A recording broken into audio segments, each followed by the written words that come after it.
প্রথমত যখন যে একটা মুরগি মারা যায় তখন আমরা এটারে পোস্টমর্টম করি। যদি কোনো খামারি যত্নশীলভাবে যে পায়খানাটা করে দৈনিক যদি এটা আপনার এই বেরুকা নিতে পারে তাহলে কিন্তু খামারে গ্যাস হয় না। কেউ যদি 100% যদি আপনার এই শুধু গ্যাসটা সেক দিয়ে রাখতে পারে, আশা করি আলহামদুলিল্লাহ মুরগি কোনো ধরনের রোগী হবে না।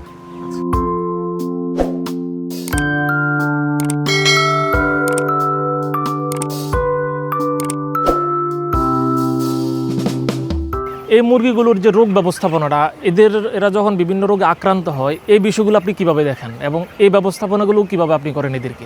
আমরা প্রথমত যখন বাচ্চাটা আসে তখন লাইসোভেট গ্লুকোজ ব্যবহার করি, পরে আবার মক্সিলিন সিবি, থাইবিন, টুফেলাস, নেপ্রোকার এগুলো ব্যবহার করি। 6 দিনে গেলে আমরা টিল ভ্যাকসিন করাই, এই যেন রোগগুলো যেন আক্রমণ না করতে পারে। ভ্যাকসিনটা করাইলে মুরগিটা একটু ভালো থাকে। তো আমরা টিল ভ্যাকসিনটা করাই, আবার লাইভ ভ্যাকসিন করাই। তারপর আবার মুরগি একটু বড় হওয়ার জন্য বিভিন্ন ধরনের ভিটামিন ব্যবহার করি, যেমন আমরা জিঙ্ক ব্যবহার করি, ক্যালসিয়াম ব্যবহার করি, এডি ব্যবহার করি, আমরা যেমন আপনার থাইবিন ব্যবহার করি প্যারালাইসিস যেন না হয়, এই লিভার টনিক ব্যবহার করি। এই ধরনের মেডিসিন আমরা পানির সাথে ব্যবহার করে মুরগি আস্তে আস্তে আমরা পরিচালনা করে বড় করি।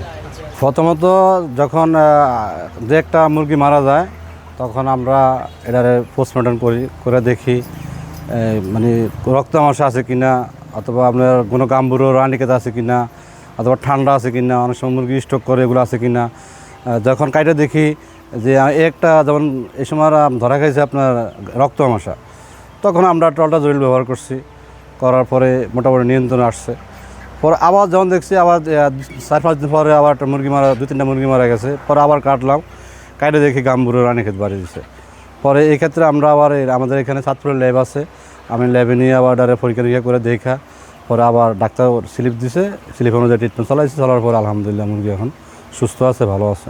এগুলো যখন বিক্রি করেন আপনার বিক্রয়ের সময় কতটুকু ওয়েটটা আসে এগুলো এই মুরগিগুলোর? আমরা যখন বিক্রি করি 800 গ্রামের থেকে আমরা শুরু করি। 1 কেজি 1100 গ্রামের ভিতরে আমরা খামার পুরা মুরগি ডেলিভারি দিয়ে ফেলাই। আচ্ছা, এখন মুরগিগুলোর বয়স কত চলে? এখন চলে 38 দিন আচ্ছা, বয়স আজকে। 38 দিন? জি।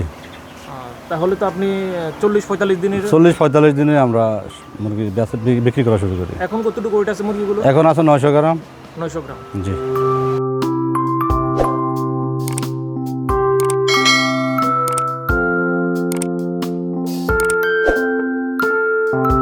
সজীব ভাই, আপনার খামারে থেকে আমরা জানতে চাই, সেটা হলো খামারে যখন অনেক সময় দেখা যায় লিটারের মধ্যে গ্যাস হয়ে যায়, আবার অনেক সময় দেখা যায় রুমের মধ্যে গ্যাস হয়ে যায়, সেক্ষেত্রে আপনারা এটা কিভাবে ব্যবস্থাপনাটা নেন, ব্যবস্থাটা কীভাবে করেন যে আপনারা দ্রুত এই জিনিসগুলো কীভাবে সারানোর ব্যবস্থাটা করেন?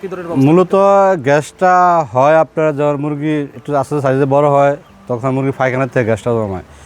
যদি কোনো খামারি যত্নশীলভাবে যে পায়খানাটা করে দৈনিক যদি এটা আপনার এই বেরুকা নিতে পারে তাহলে কিন্তু খামারে গ্যাস হয় না। আর যখন আপনার দেখা গেছে ওগুলো না করে তখনই কিন্তু খামারে প্রচুর পরিমাণ গ্যাস হয়ে যায়। আর মূলত এই গ্যাসের থেকে কিন্তু বিভিন্ন ধরনের রোগে আক্রমণ করে।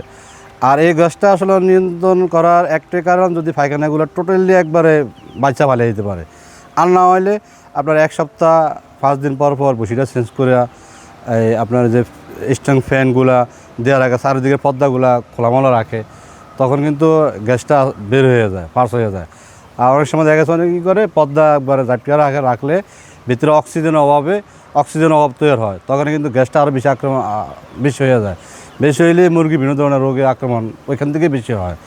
কেউ যদি 100% যদি আপনার এই শুধু গ্যাসটা সেক দিয়ে রাখতে পারে, আশা করি আলহামদুলিল্লাহ মুরগি কোনো ধরনের রোগী হবে না।